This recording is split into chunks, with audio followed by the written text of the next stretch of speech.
Curse of the Werebeaver. Trevor Hill was just a man looking for brisket and clean restrooms.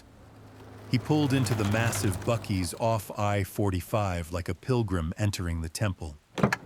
The fluorescent lights glowed like a beacon. There were at least 120 gas pumps. The parking lot was more populated than his hometown. Inside, rows of beef jerky stretched to the horizon, and the walls echoed with the sounds of sizzling fudge and inexplicably aggressive saxophone jazz. Trevor had just finished stuffing his face with a pulled pork sandwich the size of a car battery when he saw him. The beaver, not a mascot costume, not some teenage employee in fake fur. No, this thing was real. 7 feet tall, broad as a fridge, glossy brown fur, a cartoonishly wide grin frozen across its muzzle.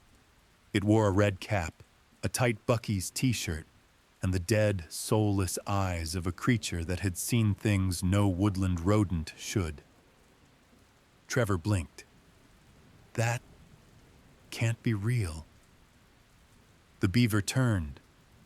Then it bit him. Fast as a Texas hailstorm, it lunged and sank 2 oversized buck teeth right into Trevor's forearm. He screamed, flailed, dropped his bag of beaver nuggets. The creature let go and sprinted down aisle 7, knocking over a rack of Buc-ee's branded yoga mats before vanishing through a swinging door labeled, "Employees only, trespassers will be mauled." "Did anyone see that?" Trevor shouted. An employee glanced up from behind a jerky counter. "Sir, you can't bring outside animals into the store." "That wasn't my..." "What?" But when he pointed to the back room, there was no sign of the creature. No blood, not even a fur tuft. Just a life-sized cardboard cutout of the Buc-ee's mascot, smiling blankly. Trevor felt weird, sweaty, twitchy, like someone had replaced his bloodstream with lukewarm Dr. Pepper. He stood in his bathroom, shirtless, staring at the wound. It was red, puffy, and strangely acorn-shaped. Then the full moon rose, and everything changed. Trevor's spine cracked like popcorn, his jaw unhinged. Hair, thick, shiny chestnut hair, exploded from every inch of his body. His fingers fused into flat, paddle-like claws. His front teeth doubled in size. His nose darkened into a blunt, leathery triangle. His tail erupted from his backside like a slapped fire hose, flattening his laundry basket and knocking over the toilet brush. He screamed, "What the hell is happening?" But it came out as a horrifying shriek.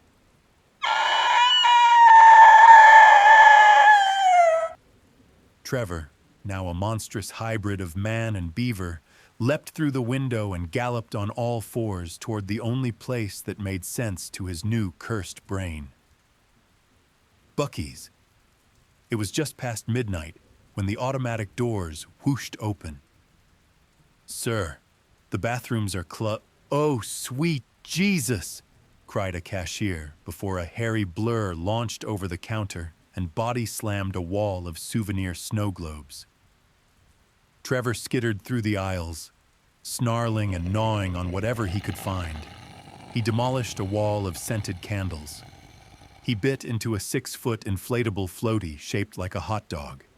He sank his teeth into a brisket sandwich, devoured it, and immediately burst into tears.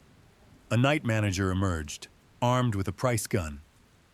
"Sir, you can't be in here without pants." Trevor turned and hissed, foam on his whiskers. Then he lunged.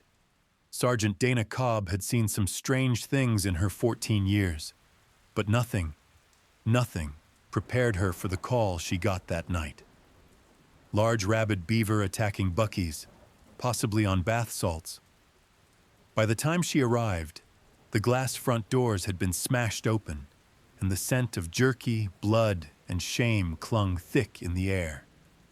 She crept in, flashlight raised, service pistol drawn. And there, hunched in the corner near the beaver nugget bins, was the creature. Its fur was matted. Its hat was gone. Its eyes were wild. It was chewing through a frozen Dr. Pepper machine with unholy determination. "Step away from the soda," she commanded.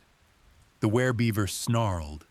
Then, in a horrific mimicry of humanity, it stood upright on two legs, chest heaving, and muttered, "Clean. Rest. Rooms." That was enough. Sergeant Cobb fired.